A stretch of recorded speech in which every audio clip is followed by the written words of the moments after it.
السلام عليكم ليكيب، شحال تكونوا بخير وعلى خير. جولة جديدة في عنابة.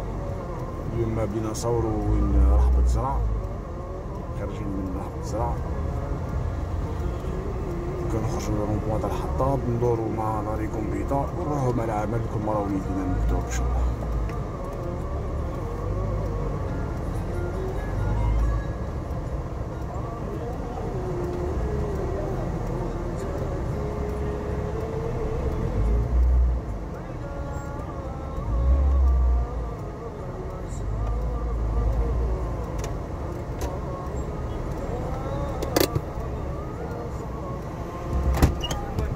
سلام. بوسدرة اخويا، توصلهم لي بوسدرة المرأة. اطلع اخويا. تطلعي من ورا. خلينا نطلع هنا وطيب يشرب لنا ورا. ايوا ربي يبارك. نخلصوا برك اخويا، ايش بدي صار في نيابة.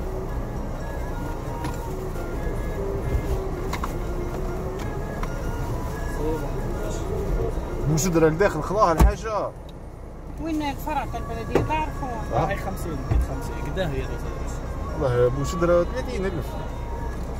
احكم 35 باسكو هي فوق شوي. سي بون سي بون. هاي في الأمان. في الأمانة بابا ربي يعين.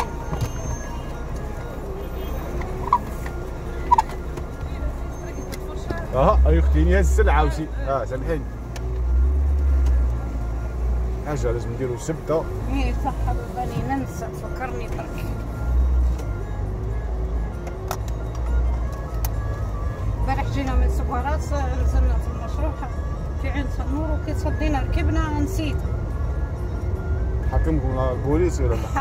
حكمني في المشروع كيما دخلنا بعد. نحالو كلمة. هذاك الواحد تاعي ودخل شافني طول، انا فقت كي يخزر فيا، فقت في الزبده. طليت عليه قلت له وليدي انا هي ما تحملوش، راني انا هي. يعني كنت نقيه، هبطني نقيه، وكي رجعت نزلت ما عدلتش روحي وانا حوتنا شفناه. قال له فكيتك الحاجه، قال لي من هكا حل عيني عاد زبده. قال الله عدت تشوف قلبي عاد يضرب. قلت له يضربوا مسكين ب 400,000 زبده عادت. تما الحاجة دركا نحكمو طريق تاع لي بومبي يا اخي هكا. بالراس كيما تحب. كان دخلتي تعرفي دارك. شوف كان دخلتي على لي بومبي تحطني وتخرج نورمال. تخرج تدور على البوني وتروح. ولكن رحتي من هنا كيف نظريه في النص، تحطني وتخرج على لي بومبي وانت دبر راسك. كي تدخل على السوق تخرج على لي بومبي، تدخل على لي بومبي من هيك تحب تخرج على السوق ولا تدور وترجع ولا باللي تحب انت. انني في النص. شفتي يدي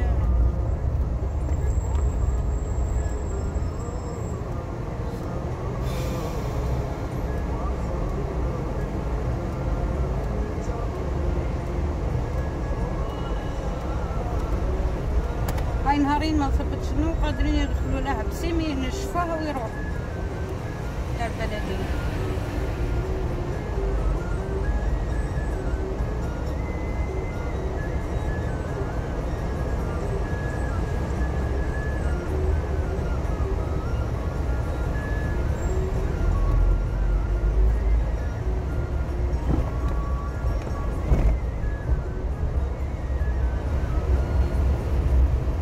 حتى تولي الريحة تاع الماء ما تشمش.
ماما وين القصه ذيك؟ اقول كان زيد سما قول لي يروح لها.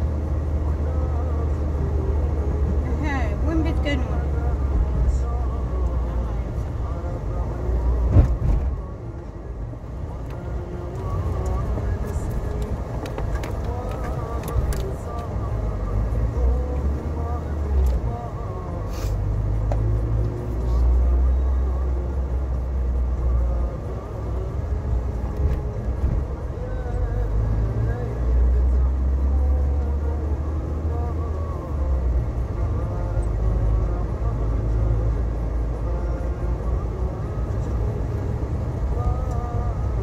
كيف الرابط؟ طول.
باب الحفرة.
سدرة.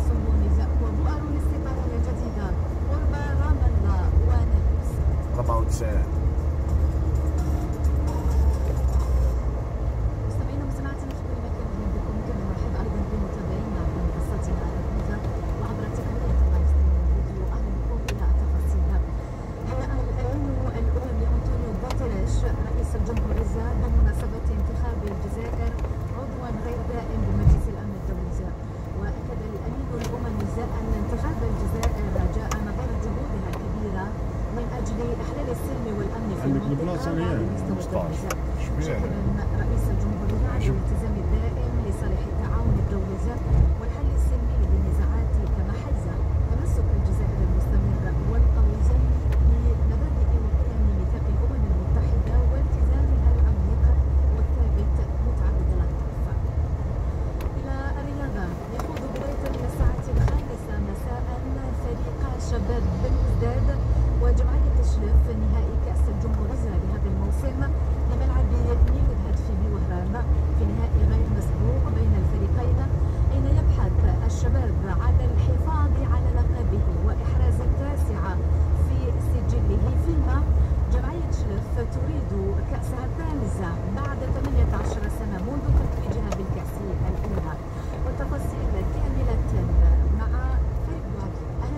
شكرا إكرام، تحية لك ولكل المستمعين الكرام. كما قلت كل الأنظار اليوم إلى ملعب ميلود هاتفي بوهران بداية من الساعة 5 مساء في نهائي غير مسبوق في تاريخ السيدة الكاس، الطبعة 56 الذي لنهائي كاس الجمهورية الذي سيجمع بين أولمبي شلف وشباب بالوزداد. ولمعرفة الأجواء الأولية قبل أقل من 4 ساعات عن انطلاق النهائي معنا موفد القناة الأولى إلى مدينة وهران عيسى مدني. عيسى، مساء الخير.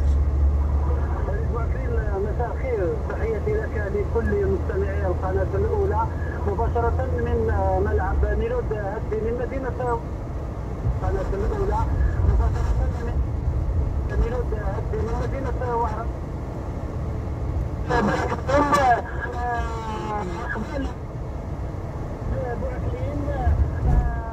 راح يحجونا بالبالون شغل.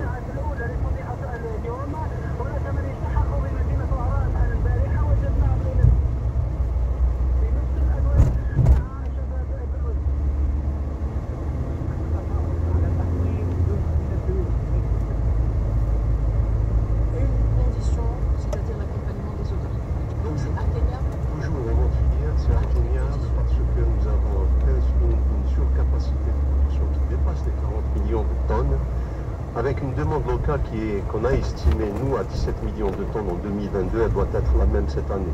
Donc il y a un excédent fort à exporter et je dirais que c'est vital un peu pour notre C'est juste un premier mot, un premier jet, donc une première appréciation qu'on vous demande. Donc un petit tour de table et on va aller un peu plus dans le détail. Madame Yasmine, elle est bien du groupe Label. Voilà, elle est Yasmine, directrice d'export du Label. Pour d'autres parts.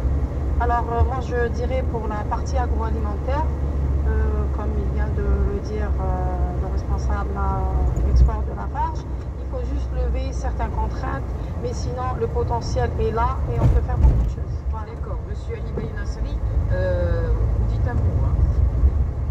C'est atteignable. Un mot et le débat se poursuit. Mais...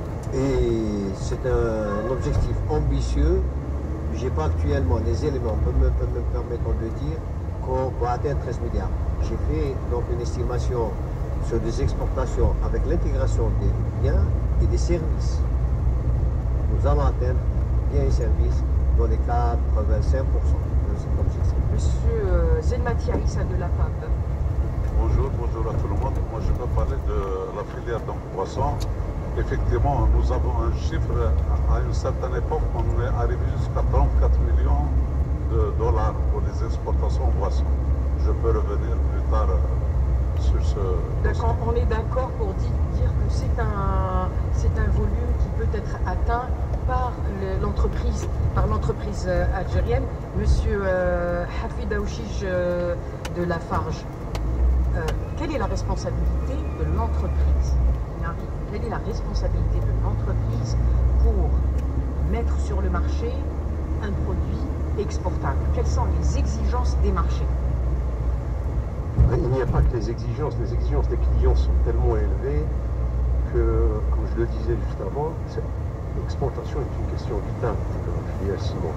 Donc nous avons pu nous adapter, et je vous dirais qu'aujourd'hui, il n'y a pas que la Farge, mais le groupe JICA et quelques cimentiers privés, nous exportons beaucoup de volume, et pour ce qui nous concerne, notre produit touche les 5 continents. Nos produits, que ce soit ciment blanc, ciment gris ou clinker, donc nous les exportons sur les 5 continents.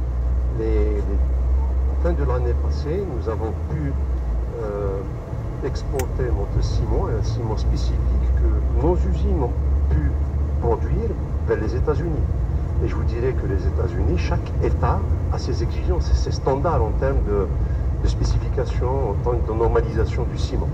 Nous avons pu nous adapter. Le contraire n'est pas au niveau des usines, je dirais. Au contraire, nous avons une main-d'œuvre qui est qualifiée, et je suis fier de dire que la main-d'œuvre aujourd'hui, au niveau de la Farge Algérie, elle est à 100% algérienne. Donc, il n'y a aucune contrainte au niveau des usines.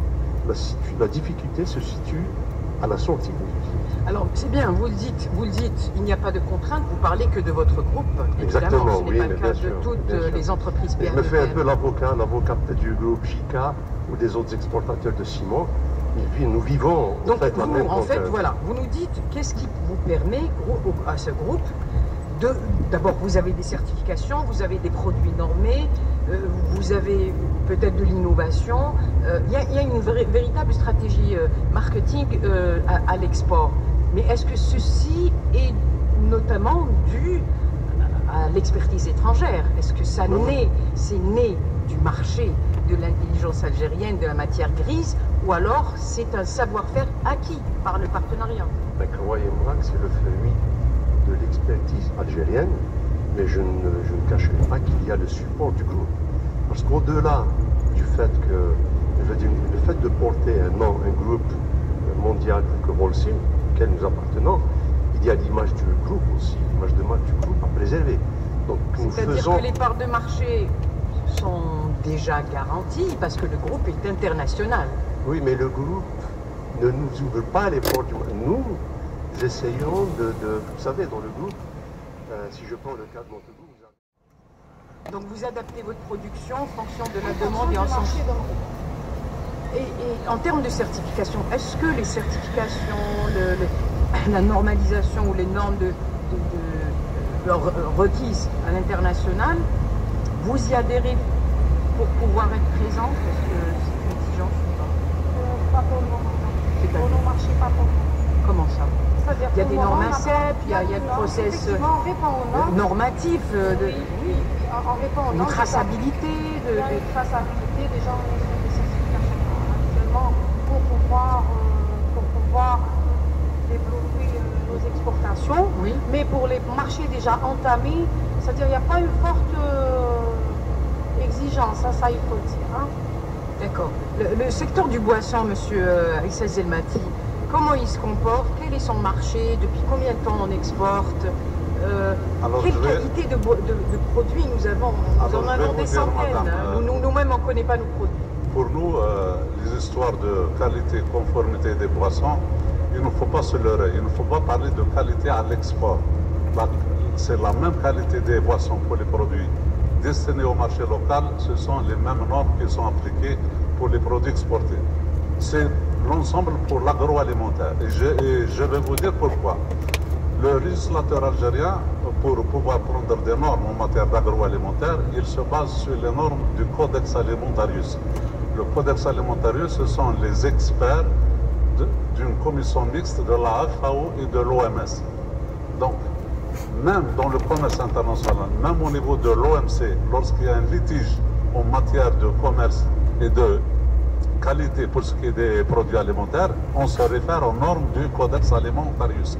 Et là, je vais vous dire, il y a une... C'est des initiatives propres de chaque opérateur dans sa marque. Oui, mais ce que je peux vous dire, c'est que la même norme, par exemple, je peux vous citer récemment, il y a eu 2 arrêtés interministériels qui ont été publiés. L'un sur les boissons rafraîchissantes, tout ce qu'il y a comme soda, limonade, etc. Et vous avez un autre arrêté concernant les jus de fruits, nectar et les boissons au jus de fruits. Ce sont les normes applicables au niveau international. Vous prenez un jus qui est fabriqué en Europe et un jus ici, c'est exactement la même chose. D'accord. Ce qui peut changer uniquement, c'est en matière d'étiquetage et en matière de normes concernant les mentions obligatoires à mettre et la langue utilisée. Par exemple, nous, dans notre législation, on exige que les produits soient étiquetés en langue arabe. C'est la langue officielle. Et elles peuvent, à titre supplémentaire, être dans une langue qui est comprise par le consommateur. Alors, pour parler toujours dans le système de normes, il faut savoir qu'en matière d'agroalimentaire, on parle de 2 types de règlements, madame. Il y a des règlements, ce qu'on appelle à caractère vertical, c'est-à-dire qui s'appliquent à tous les produits alimentaires. C'est des décrets, un décret sur l'hygiène, un décret sur les additifs alimentaires, un décret sur les méthodes de conservation, etc. Et vous avez, on va passer à des réglementations horizontales. C'est l'exemple, par exemple, des arrêtés interministériels pour les RTA, etc. Voilà. Donc la réglementation nationale n'est pas, en termes de production, de normalisation, n'est pas en contradiction avec les exigences de pays du marché. Exactement. Moi, je peux vous citer un indicateur pour la filière boisson. Il faut savoir que 98% de la consommation nationale est satisfaite par la production nationale. Donc c'est pour ça que je vous ai dit tout à l'heure, l'exportation chez nous n'est pas une primordiale, c'est ça voilà, que vous dites. n'est pas Et quel est le primordiale. volume à peu près exporté annuellement? Je vous dis qu'on a été jusqu'à 30. Au moins, comme on dit, pour la communauté algérienne établie à l'étranger. Oui, oh non, on a été à certaines années jusqu'à 34 millions de dollars. Mais ce que je peux Ça vous remonte dire... à longtemps, ça? Récemment, juste avant Covid. Alors, au jour d'aujourd'hui... Ça représente quoi? Moi, ce volume, si on le compare à nos voisins, tunisiens ou... Alors là, il y a certaines contraintes qui viennent se greffer. Je ne sais pas si je peux parler maintenant ou tout à l'heure. Tout de suite, continuez juste sur voilà. Les marchés de destination en général. Alors, les marchés de destination, il y a l'Europe, par exemple, je peux vous citer la sous-filière, parce que dans la sous-filière boisson, il y a 5 sous-filières, madame. Hein. Donc les vins, par exemple, ils sont intégrés à 100%, exportés en Europe. Voilà. Vous avez des produits en boisson qui sont destinés vers les pays africains, vers la Libye, vers la RDC. Donc, vous avez donc, pour terminer avec les 5 sous-filières, vous avez les eaux minérales et les eaux de source, vous avez les boissons gazeuses, donc tout ce qui est comme boisson artisanale, les jus de fruits, vous avez les boissons au lait également, il ne faut pas les négliger. Oui. Donc tout ça, ça fait partie de la filière globale boisson. Une question à 3 et après je cède la parole à qui sera notre modérateur, carrément, M. Ali Beinasseri. Mais n'ayez absolument pas crainte de le contredire, sa parole n'est pas sacrée. Est-ce qu'il y a des mesures, on va parler de l'Europe, dans le cadre de l'accord d'association, est-ce qu'il y a des exigences, par exemple en matière de traçabilité, des exigences en matière de, comment vous dites, les règles d'origine, est-ce qu'elles bloquent? Parce qu'on parle de barrières tarifaires et de barrières non tarifaires. Est-ce que parce que c'est la Farge et donc on pénètre facilement le marché, parce qu'on transfère des devises et donc on peut accéder à ce marché? Alors ma question, est-ce qu'elle est claire? À vous, monsieur Aouchiche de la Farge. Non, la question est claire. Maintenant, toujours qui est votre filière, il n'y a pas de contrainte réglementaire. Par contre, il y a une contrainte qui va arriver très prochainement et qui est pratiquement à nos portes. Parce que le texte de loi a été adopté par l'Union européenne, c'est la taxe carbone, c'est la fameuse CBAM, c'est la taxe carbone pour toute tonne. Ils en rajoutent des couches et des couches. Toute tonne qui sera importée par l'Union européenne sera taxée progressivement de 2027 jusqu'à 2030, mais elle est progressive d'une manière assez contraignante, je veux dire. Donc, la valeur de la taxe peut atteindre, selon des experts, jusqu'à 200 euros la tonne. Ce qui veut dire 80 le prix de la tonne de ciment. Donc, nous sommes, je pense que, évidemment... Oui, bien sûr. Il y a déjà des réunions qu'on a tenues avec le ministère de l'Industrie et même le ministère du Commerce, on a introduit un peu le sujet. Il y a une expertise un peu du groupe aussi, parce que se fait dans certains pays, notamment en Europe. L'Algérie a les moyens vraiment de s'y préparer. Il y a le cadre réglementaire à préparer. Il y a, si vous voulez décarboner totalement le ciment, c'est de capturer le CO2 à partir donc là où il est produit, donc au niveau de la cheminée. Et ça, les cimentiers, je pense que les cimentiers peuvent investir, nous sommes prêts à investir. C'est une vraie préoccupation environnementale ou c'est un autre? Exactement. Nous sommes engagés sur des... Est-ce que c'est une vraie préoccupation environnementale ou c'est un blocage? Est-ce que c'est... Parce qu'on sait que, voilà... C'est les deux. Il y a une préoccupation environnementale et nous avons déjà fait de route. Toutes les industries sont concernées, quelles qu'elles soient, ou alors c'est par ordre de... Non, il y a un planning de l'application. En premier lieu, c'est un peu les gros produits exportés par l'Algérie, c'est les fertilisants, les aciers et les ciments. C'est des gros produits artisans. Mais il y a des mesures, vous savez, d'ailleurs, l'une des solutions, c'est de capturer le carbone et de séquestrer.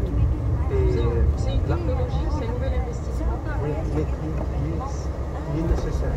Et nous, la Farge, on a vraiment investi dans la capture. Mais il n'y a pas que ça. Ce CO2 doit être séquestré, doit être rencontré. Et quand je dis que l'Algérie a quand même des atouts de faire, c'est la première séquestration du CO2 qui est faite sur le continent à la connaissance. C'est l'Algérie qui l'a fait des années 2010. Donc nous avons ça.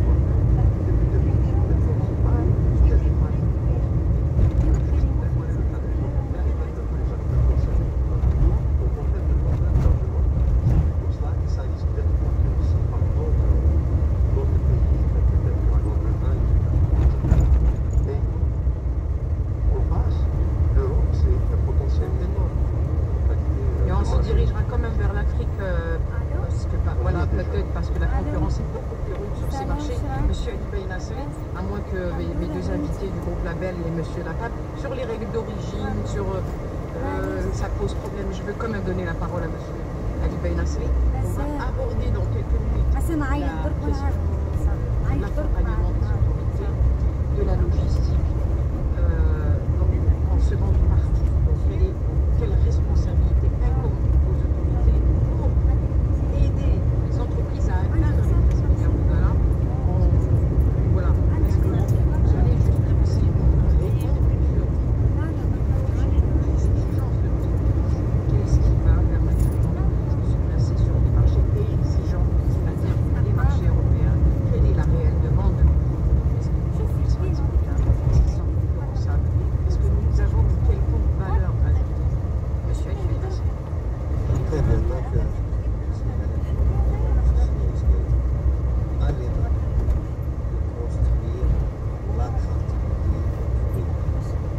À l'État de soutenir les entreprises exportatrices. À l'État de mettre les moyens d'accompagnement sur le terrain et d'écouter les exportateurs. Et je vais directement vers le chiffre de 13 milliards.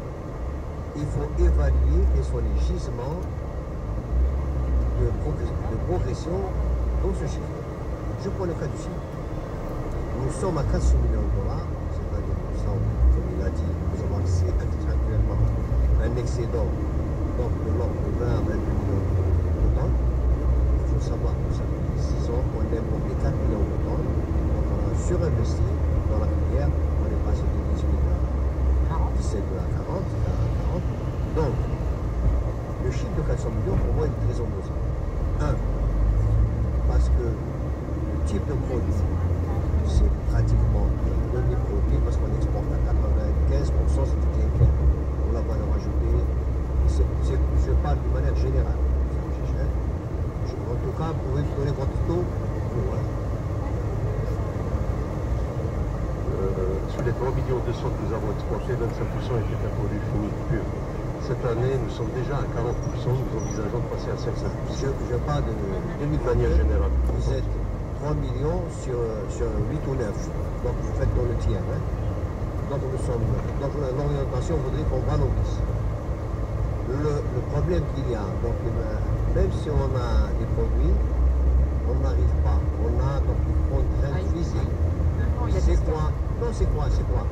C'est-à-dire qu'on n'a pas construit des ports minéraliers, des ports avec bien sûr un tirant d'eau, parce qu'on se voit 48 tonnes, c'est un tirant d'eau de 17 mètres, c'est pas très. Mais les capacités de chargement sont très conséquentes de ça. Le temps de chargement en Algérie plombe la compétitivité, c'est-à-dire quoi? Le ciment est un produit énergivore. Le ciment, parce que nous exportons, nous avons,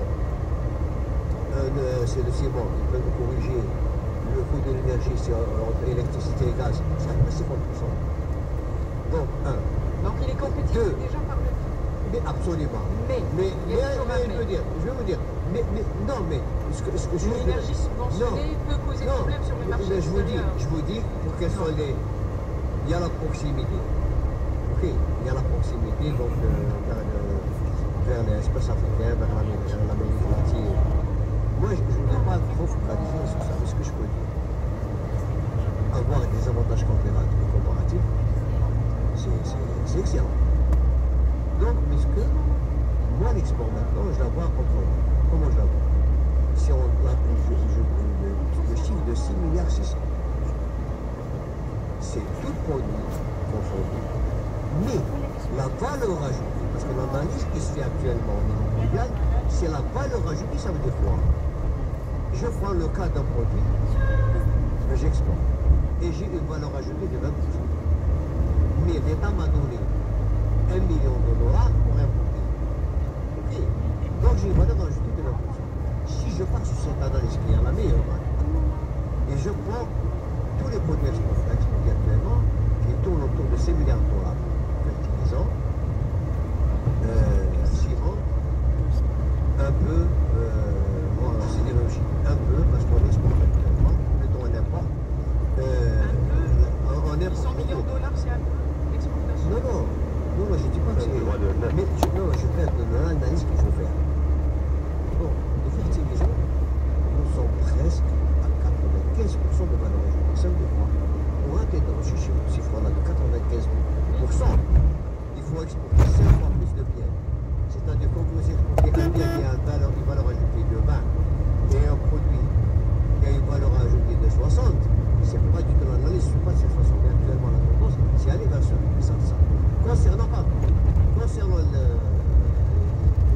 a montré, il est clair que c'est l'État. Mais on a parlé de Tchepland, on a parlé de beaucoup de choses, de personnel, de silos. Il faut qu'il y ait le dynamisme de la part du service de transport là-dessus.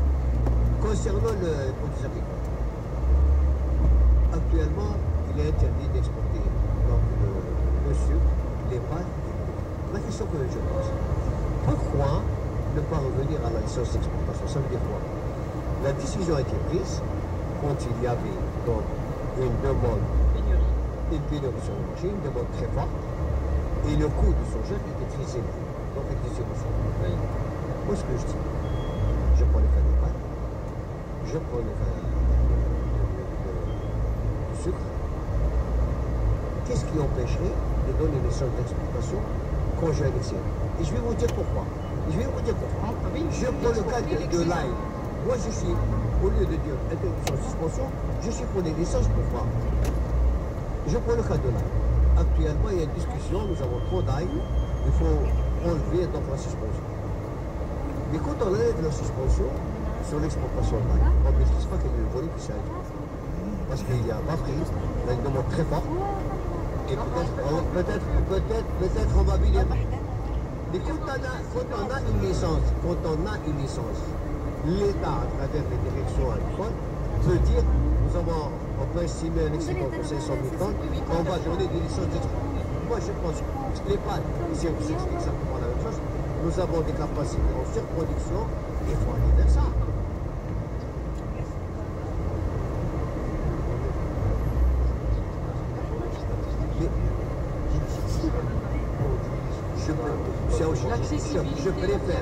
Je préfère licence que libérer totalement, c'est parce qu'ils vont pas. Bon, ne nous éloignez pas trop du sujet parce que non, je suis dans le vif du sujet. Je suis dans le vif parce que je parle des possibilités d'augmentation de la valeur exportée. Petite pause.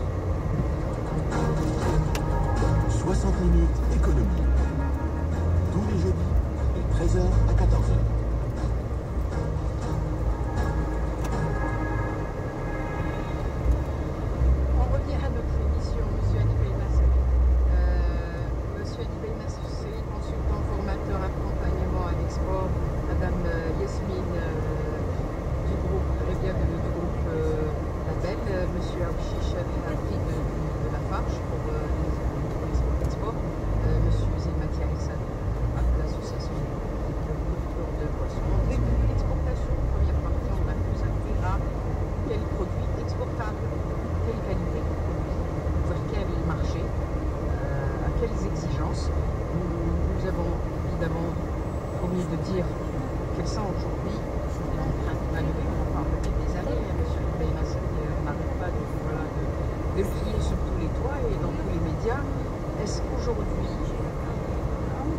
La contrainte sur l'entreprise exportatrice, est-ce qu'il y a une contrainte qui pèse sur une production qui a un excédent à exporter?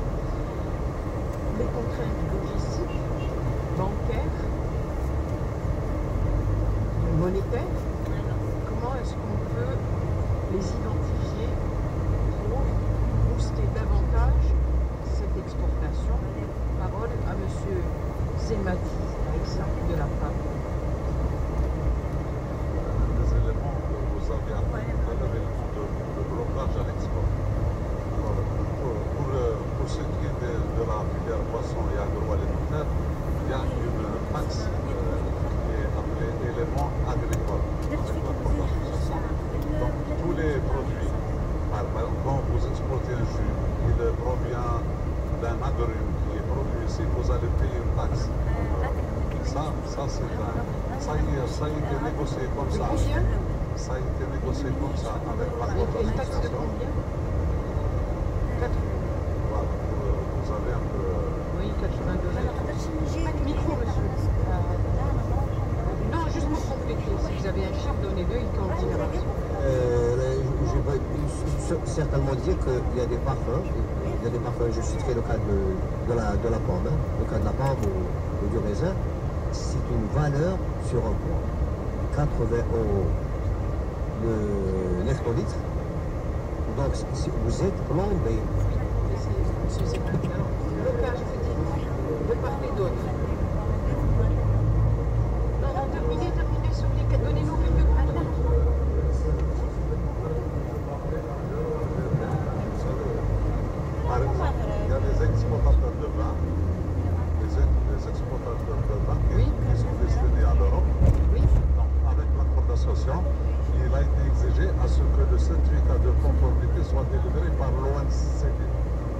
NCB qui est maintenant un concurrent, si vous voulez, des opérateurs privés qui interviennent dans la Il n'est filière. pas le régulateur. Voilà. Et L'entreprise. donc le président de la FAB était obligé de revenir à la charge pour interroger les départements ministériels pour forcer, si vous voulez, la direction de l'enseignement à délivrer ce certificat. Je peux vous revenir encore sur un cas concret en ce moment. M. Nassali a parlé tout à l'heure de la liste. Effectivement, il y a une liste négative qui pénalise. Vous savez que nous avons un opérateur qui est membre de notre association. Ça fait 3 mois que sa cargaison est encore bloquée pour être exportée en République démocratique du Congo. On parle bien de la SLECA. C'était des fromages. Alors, qu'est-ce qu'on lui dit? Même la réponse est floue, madame. C'est dans le flou total. Mais dans les boissons, puisque les fromages... Alors, en même temps, oui, effectivement, c'est un opérateur qui est dans le lait. Le lait, c'est une boisson, madame. C'est pour ça, donc il y a les laits dérivés. Hein. Les yaourts, c'est des boissons, etc. Et donc, c'est quoi la contrainte? Alors là, la contrainte, on suppose, il y a 2 éléments. Quelques-uns vous disent, on attend ce que l'enquête, est-ce que c'est pas fait avec du lait subventionné? Ce qui est faux, parce que c'est l'opérateur lui-même qui importe la poudre de lait et le fromage de blanc, cheddar, avec le prix. Donc le marchandise bloqué, même périmé peut-être. Il y a un autre aussi langage. On lui dit, attention, il y a une liste négative. On ne va pas focaliser sur un cas, d'autres contraintes. Il y a une liste négative dans laquelle on parle de tomates, de pâte alimentaire, etc. Oui, madame. Entre gamme, c'est-à-dire nous avons des produits qui sont subventionnés par l'État, à savoir le sucre, les produits meuniers, la tomate, le cas de la tomate, le cas des huiles. Donc aujourd'hui, alors les contraintes, c'est ce blocage. Donc nous, on sollicite un peu la levée de ces contraintes qui nous permettent au moins de... sont légitimes. Comment? Est-ce qu'elles sont légitimes? Légitimes, oui, il faut juste... Non, les pratiques légitimes, non. Alors le blocage... زعفرانية الداخل. non. Mais voilà. On fait un blocage, mais elles sont peut-être légitimes aussi. Mais à l'assurance d'État. Mais moi, je dirais que c'est dommage. Nous avons pénétré des marchés, et ça n'a pas été facile pour nous. Aujourd'hui, on se retrouve face à une demande émanant de l'étranger, mais on ne peut pas répondre. On est bloqué. Donc on peut, ne serait-ce que avoir des dérogations, avoir des licences, pour pouvoir ne serait-ce que placer ce produit, ne pas bloquer effectivement nos exportations. D'accord, on va faire le tour des contraintes de tous les jours et des contraintes réglementaires, contraintes logistiques à la fois. Et on passera à la dernière phase pour dire quel est notre rôle dans la consultation des forces de proposition. Est-ce qu'il y a un cadre de discussion? Ça, c'est la dernière question. Restons dans les difficultés peut-être ou les incompréhensions, pour ne pas parler de blocage, ça peut rendre un peu rigide la communication. Quelles sont les contraintes actuellement qu'il faut absolument lever et est-ce qu'elles sont exprimées? Je dirais que... Je dis les contraintes. Plus produire à l'exportation.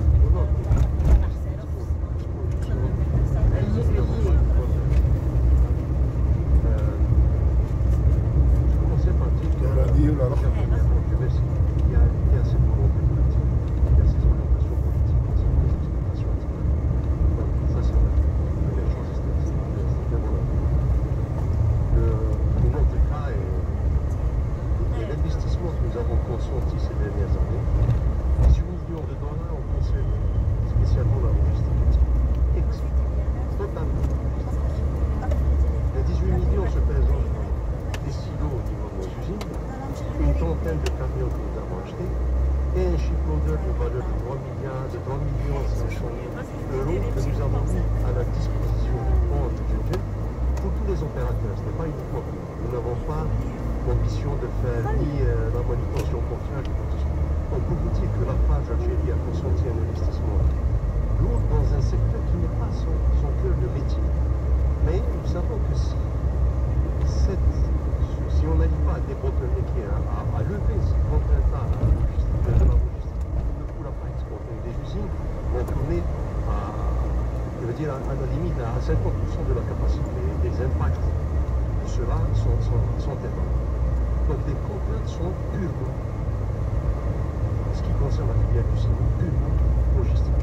Elle commence déjà par l'acheminement du ciment des usines vers le port. Vous voyez, la moyenne des usines est à 200 km, en moyenne 200 km des ports. Le ciment est un produit faiblement son coût logistique. Exactement, son coût logistique. Vous voyez, il devient lourd. باش تعطيني ما يخطي باش Donc le fait de rapprocher le ciment du port, nous ne pouvons pas déjà, notamment pour le produit. صحيح في اللسان. Mais comme il n'y a pas de camion citerne, ils sont obligés d'investir. Quel est le rôle des autorités publiques? Qu'est-ce qu'elles doivent mettre en place comme logistique? Quels sont les besoins aujourd'hui? Est-ce qu'il y a des projets dans ce sens?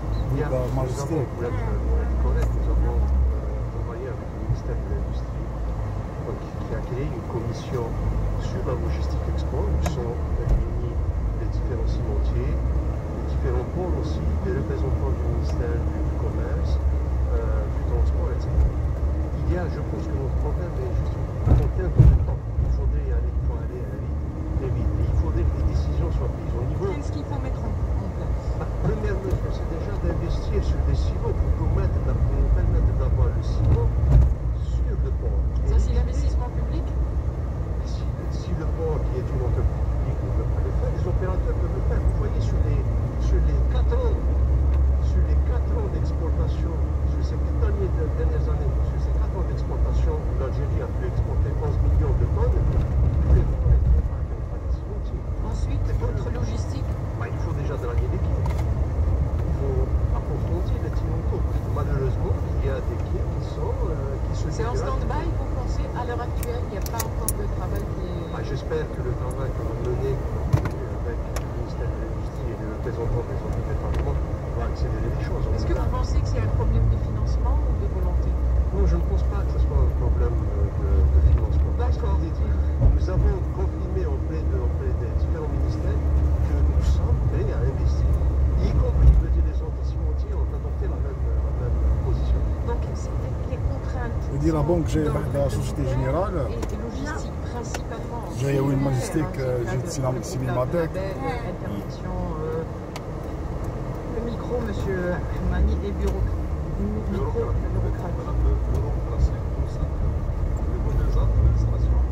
Encore? Mais pourtant, il y a des assurances, monsieur. Il y a des assurances, il y a des assurances qui sont données, il y a des cercles de réflexion. C'était le cas, par exemple, le cas de la cargaison de fromage qui est donc bloqué. Parce qu'il attend son certificat sanitaire vétérinaire. Mais enfin... On ne peut pas le délivrer tout simplement, et on n'entend pas. La période d'incubation, c'est une semaine, c'est pas 3 mois. Non, là, il y a un problème. Là, je pense qu'il y a un problème de volonté. Est-ce qu'on veut ou on veut pas? À partir du moment où il y a la traçabilité, il a acheté lui-même la produit. Parce que ce qu'il peut reprocher, c'est d'intégrer dans le produit, il y a un lait subventionné, ce n'est pas ça. Là, voilà, l'absylvanifère. Qu'est-ce qui bloque le certificat sanitaire? Sur le terrain, nous savons ce que c'est la lourdeur administrative. Il y a des craintes, il y a des peurs, voilà, il y a un problème de concertation avec l'administration. Et quand vous vous concertez avec l'administration, il n'y a pas d'application donc des résultats de cette concertation. On parle de tout ça. La SNE, la stratégie nationale des exportations, elle a recensé toutes les contraintes. La PAB était présente parce qu'il y avait la filière. Nous avons, c'est-à-dire que nous avons toutes les institutions, il y avait à peu près 500 exportateurs.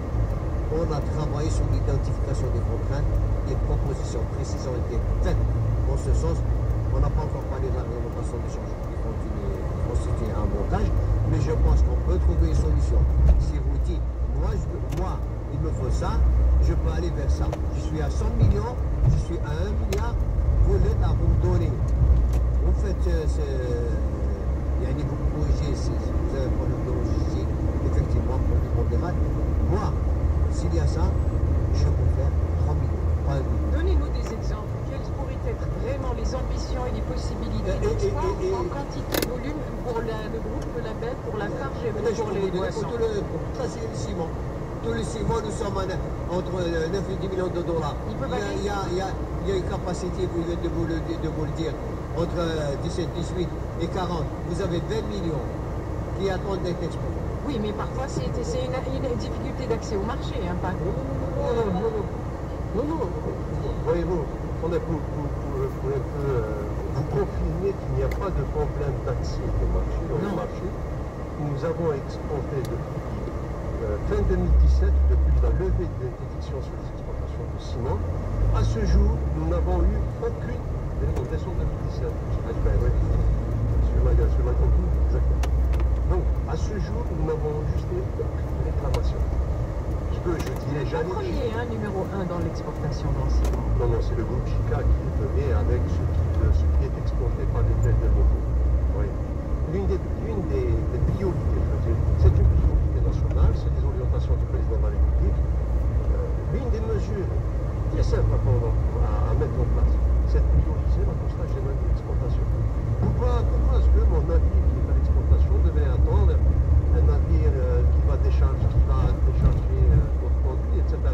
Donc aujourd'hui, il y a une véritable congestion au niveau des ports. Vous savez, l'Algérie exporte par mois une moyenne de 30 navires de ciment et de clinker. D'une part. D'autre part, vous chargez un navire à hauteur de 50 000 tonnes, il n'y a qu'un seul quai. C'est le cas pour tous les produits de l'industrie lourde en tout cas. Et puis vous avez Monsieur le Président de la République elle-même, le Premier ministre, l'année dernière, quand il était au port d'Oran, avait donné instruction pour que les ports d'Oran étaient.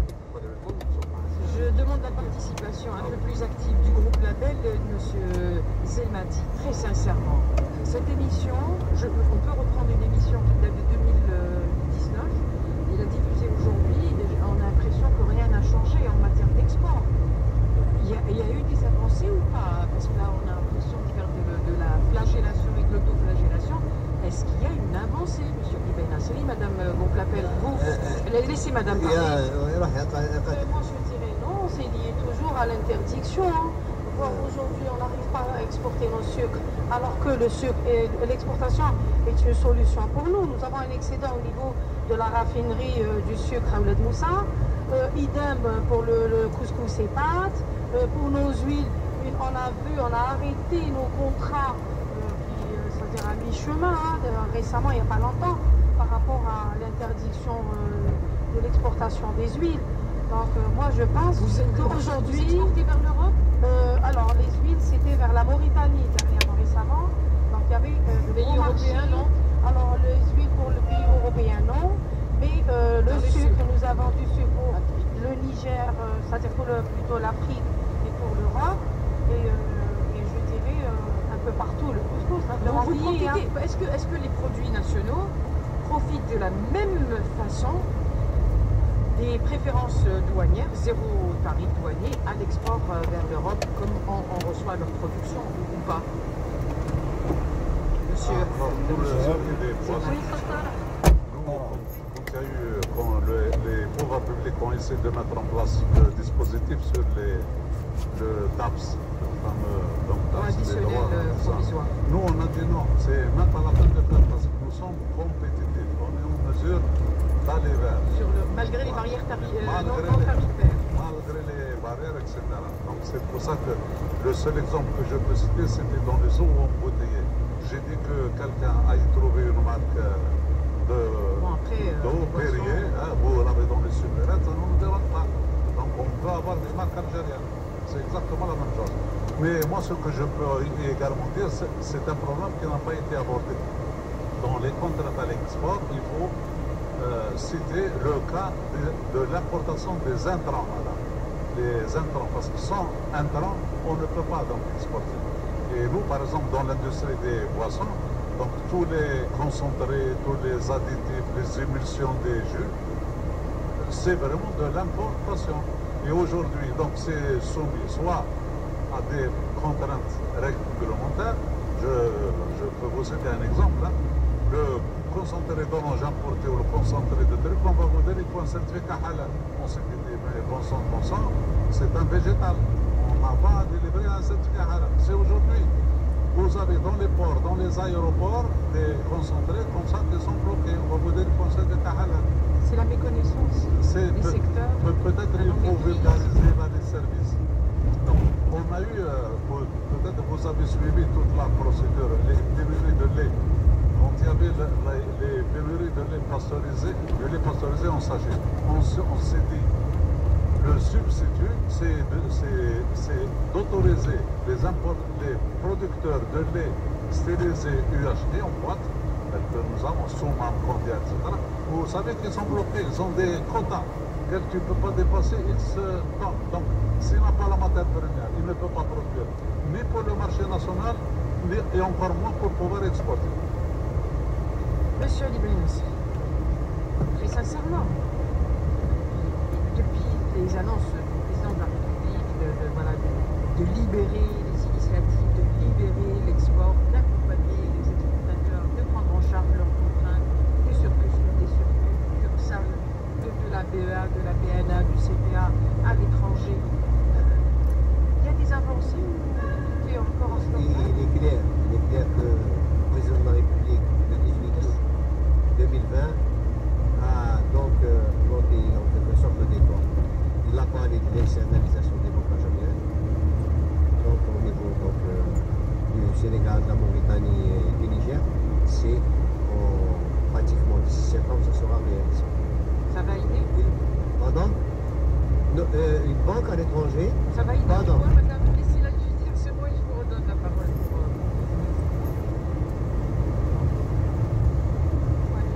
les banques à l'étranger, c'est toujours comme ça. Une banque à l'étranger, 1. Sécurité des transferts. 2. Connaissance de l'économie du pays. 3. Apporteur d'affaires dans les apporteurs. Vous avez tout. Vous avez tout. Donc ce n'est pas... 1. Il a parlé de la logistique. Il a donné donc les solutions pour qu'on renforce le terrestre, le ferroviaire. Même le ferroviaire est concerné pour le futur. Hein. Mais en tout cas, le terrestre, le maritime et l'aérien. Pour le terrestre, nous avons donc avec Logitranche pratiquement un couloir vert. Il a parlé de l'externalisation de Safex, ça se fait. Il a parlé aussi d'autres choses qui n'ont pas été faites. Je l'ai déjà signalé. Il a dit textuellement pour les exportateurs, الدولة مستعدة je pense qu'elle dit textuellement le 18 مستعدة بس تنازل مطلب العملة الصعبة, c'est-à-dire les exportateurs en 20%, on est prêt à leur donner ce qui s'est passé en 2010, ce qui s'est passé. L'instruction 06-2021, 29 juin, a complètement verrouillé la chose parce qu'on n'a plus accès aux 20%, si ce n'est que si on sort, on doit justifier. Donc, ce qu'on mange, on doit justifier toutes les dépenses. J'ai dit, mais c'est d'abord, on ne peut pas demander à quelqu'un de ramener. Donc, c'est venu à cause, je résume, c'est venu d'un peu à cause des orientations du président de la République. Actuellement sur Terre, on a parlé de cas.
قدره 15910 سيمبل ريت أو فاك 3/4.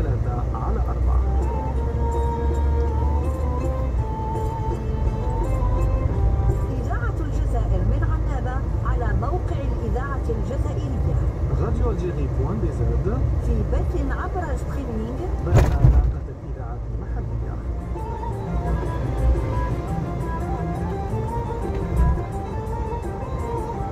إذاعة عنابة تواصل وإعلام جواري.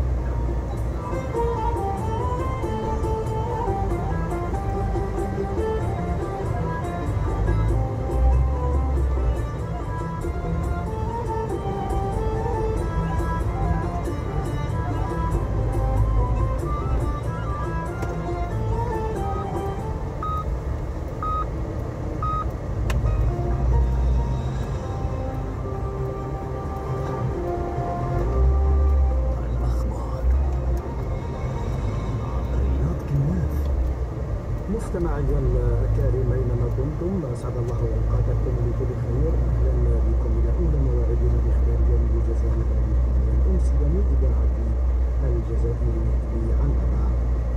اكد الوزير الاول ايمن بن عبد الرحمن ان الجزائر وفرت كل الامكانيات الماديه والبشريه اللازمه لترقيه الصادرات ومرافقه المصدرين. جاء هذا خلال زيارته لمعرض الجزائر الدولي المتواصل في يومه الثالث، والذي قدم صورة واضحة عكست سعي الدولة الجزائرية إلى توفير كل الإمكانيات لترقية الاقتصاد الوطني. هذا ويشرف أمسية اليوم الوزير الأول أيمن بن عبد الرحمن بوعران على إعطاء إشارة انطلاق مقابلة كأس الجزائر التي ستلعب بين شباب الوزداد وأولمبيك لملعب اليهود هيدفي، وذلك بداية من الساعة 5 مساء. في موضوع آخر، إجراءات احترازية ووقائية واستباقية اتخذتها المديرية العامة للغابات بالتنسيق مع كافة الجهات المعنية لمواجهة خطر اندلاع الحرائق، خاصة مع فترة الحرارة التي تميز أغلب ولايات الوطن. المديرية العامة كشفت الحق بالتدخل آنية وسريعة في حال اندلاع الحرائق ومنعها من الانتشار. سجلت مديرية الموارد المائية لولاية عنابة ارتفاعا في طاقة الإنتاج فاق 169 ألف متر مكعب خلال الأشهر الأخيرة، خاصة بعد التساقطات المطرية الأخيرة مع تسجيل عجز على مستوى سد الشافية ما يؤثر سلبا على عملية التوزيع العادية للمياه. في موضوع آخر، يسجل قطاع الصناعات التقليدية والحرف بولاية عنابة تزايد عدد الحرفيين المسجلين على مستوى الغرفة، والذي فاق 10,000 حرفي على مستوى الولاية، ما ساهم في فتح نحو 28,000 منصب شغل على المستوى المحلي. ختام هذا الموجز الإخباري، شكرا على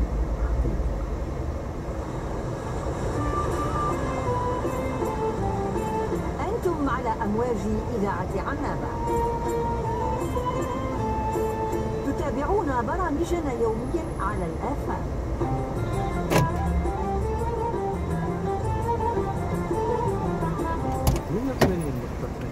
99.8 107.6 و 95.5 FM.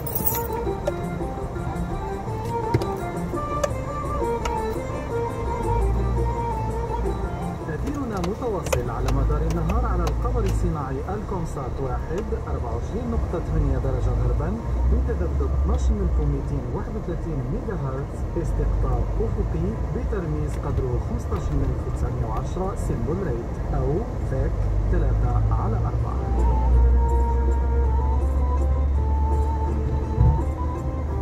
إذاعة الجزائر من عنابة على موقع الإذاعة الجزائرية راديو الجيري .dz في بث عبر ستريمينج ضمن باقة الإذاعات المحلية.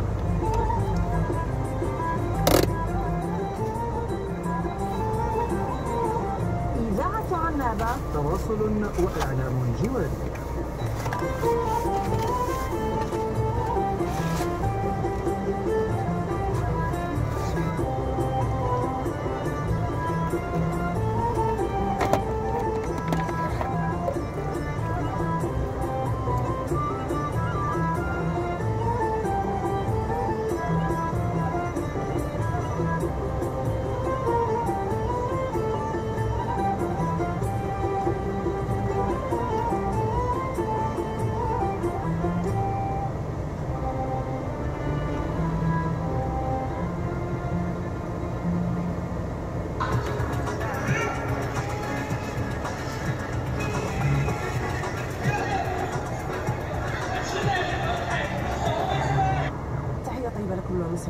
مشاهدينا أهلا وسهلا بكم في هذا العدد الخاص للحديث حول مختلف النقاط المتعلقة بالمجلس الأعلى لشباب. هذا المجلس الذي تم تنصيبه سنة قبل الآن أي في 20 جوان 2022. ستكون لنا وقفة تقييمية مستمعينا مستمعاتنا حول هذا المجلس خصوصا على مستوى ولاية عنابة في استضافة طبعا عضو المجلس جبلاوي محمد الطاهر. نشكرك محمد الطاهر على قبول دعوة اليوم للحديث حول المجلس الأعلى للشباب. هذا المجلس أنا أقول أنه مجلس فتي تم إنشاؤه أو ولادته عن طريق رئيس الجمهورية لإعطاء فرصة ربما للشباب أو إيصال صوت الشباب للحكومة لرئيس الجمهورية لحل مختلف انشغالاتهم. لو تعطينا ربما تعريف مفصل حول هذا او ربما نقول مختصر ماهوش مفصل كبير لانه عندنا 45 دقيقه مستمعينا ومستمعاتنا راح نتحدث عن هذا المجلس. انه 25 جانفي 2023 تم صدوره في الجريده الرسميه. من هذه النقطه ننطلق معكم سيد محمد الطاهر جبلاوي. بسم الله الرحمن الرحيم. صوت سلام اشرف المرسلين. شكرا جزيلا الاخت الكريمه على هذه الدعوه وهذه الاستضافه. يعني احنا نعتبرها يعني كفرصه لاسماع صوت الشباب والشباب الجزائري يعني بالاحرى وبالاخص الشباب العنابي انه يعرف هذه الهيئه اللي يوضعها السيد رئيس الجمهوريه والتي اتت يعني ضمن التعهدات والالتزامات ال 54 التي كانت يعني في فتره الحمله الانتخابيه للرئاسيات الاخيره، يعني حيث تعهد السيد الرئيس عبد المجيد تبون في التعهد او الالتزام رقم 47 بانشاء هيئه دستوريه. هذه الهيئه الدستوريه ستكون يعني معنيه برفع انشغالات الشباب وتمثيل الشباب، وتكون هي يعني الصوت يعني التي تعمل على ايصال صوت الشباب يعني لدهاليز السلطه. وفعلا بعد يعني ما مرت الانتخابات الرئاسيه وتم انتخاب السيد عبد المجيد تبون كرئيس الجمهوريه تم تنصيبه رسميا، بدات يعني عدة أمور تتغير يعني في الحكومة وفي الدولة إلى غاية يعني يوم 27 أكتوبر 2021.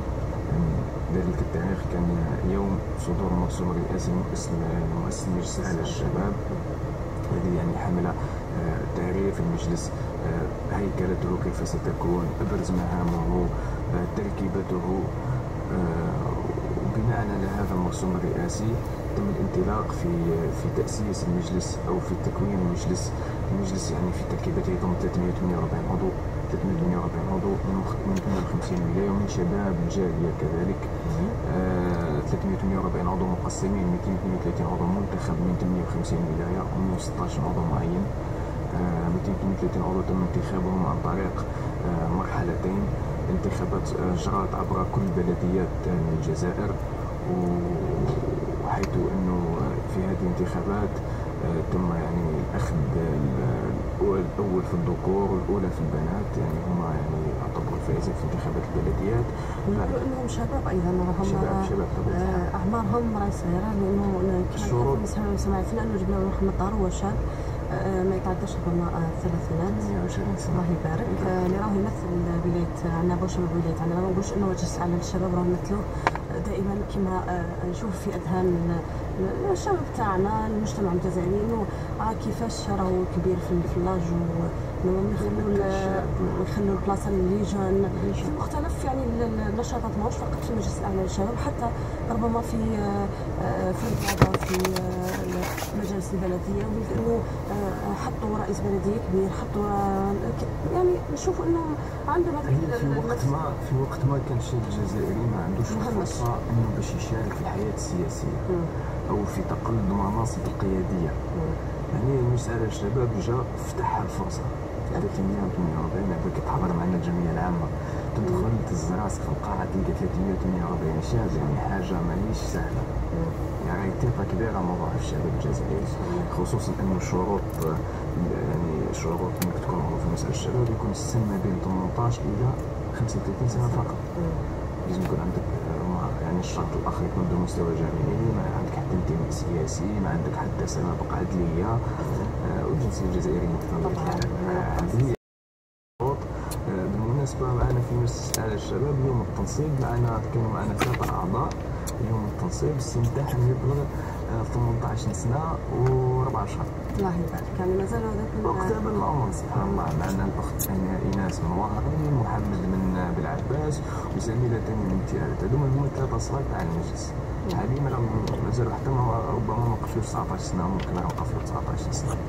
هذا هو المجلس. هو في تعريفه يعتبر يعني هيئه استشاريه، مهامها هي تسجيل ورفع انشغالات وتقديم مقترحات وايصال اراء وتوصيات في كل مجالات حس الشباب. هذا التعريف يعني المختصر المفيد.